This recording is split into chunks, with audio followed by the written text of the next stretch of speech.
il s'agit des femmes, toutes les unes décident d'immigrer au deuxième âge, donc il s'agit de migration au deuxième âge, décident d'immigrer, de se sacrifier pour leur famille, qui pour les autres décident de tout lâcher pour venir nous soutenir. Ces personnes sans lesquelles on ne serait rien aujourd'hui, ce sont nos mamans. Donc, bienvenue à deux mamans qui représentent pour les deux l'immigration du deuxième âge, soit en Europe qu'aux États-Unis. Bienvenue Madé. Merci. Merci beaucoup. Bienvenue Marco. Merci. Ok. Et aujourd'hui, on va essayer de casser les tabous et de rompre certaines barrières par rapport à nos mamans qui sont, comme je disais tout à l'heure, les rochers de notre succès, quand bien même on a eu succès.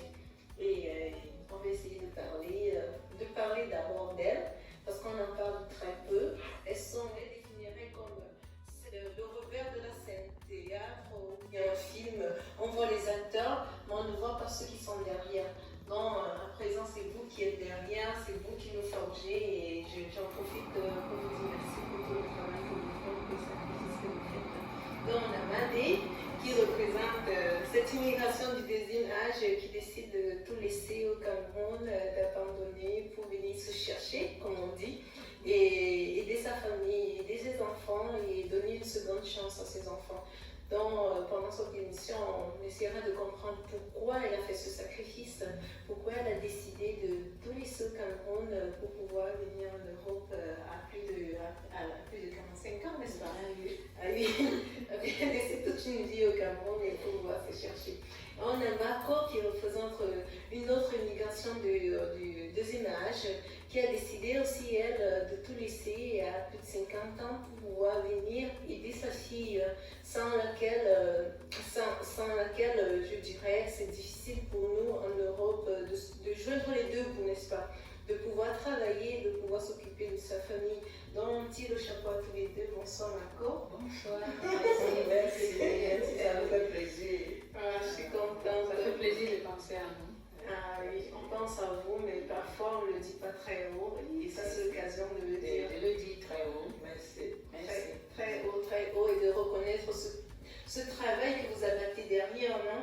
Parce qu'on a un exemple patent qui est la maman de Michelle Obama, et Michelle n'a jamais manqué de dire que sans sa maman, elle ne serait rien. Est-ce qu'on parle assez d'elle?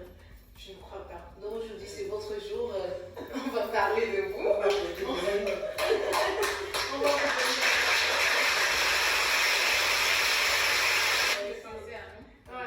Ça me croit au cœur.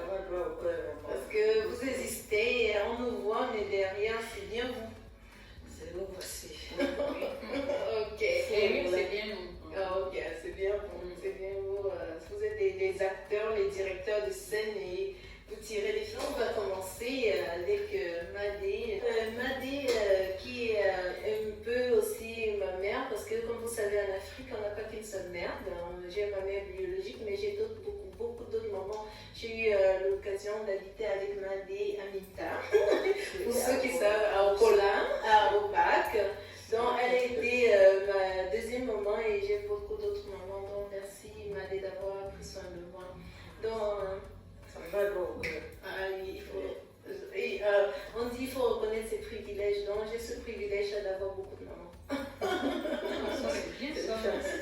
C'est une chance. C'est une grande chance. Une grâce. Une grâce. Une grâce. Alors, on va savoir, on entre dans le sujet, Madé, pourquoi tu as décidé, à un certain âge, il faut le dire, de tout abandonner au Cameroun, parce qu'en fait, quand on décide d'immigrer à un certain âge, à 50 ans et plus, on a passé toute une vie au Cameroun.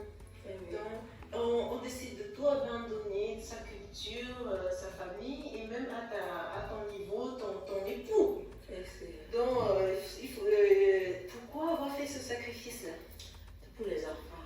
J'ai fait ce sacrifice-là pour les enfants. Qu'est-ce qu'on ne fait pas pour ses enfants? Oui.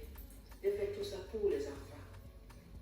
C'est pour ça que j'ai abandonné et le mari et les autres enfants en Afrique pour venir ici chercher à voir comment faire élever les enfants. Donner plus d'opportunités Aux enfants. Ok, C'est ça que je fais pour les enfants, oui. Qu'est-ce qu'on ne fait pas pour nos enfants? Tu as décidé de tout abandonner, Tout toute ta abandonner. vie,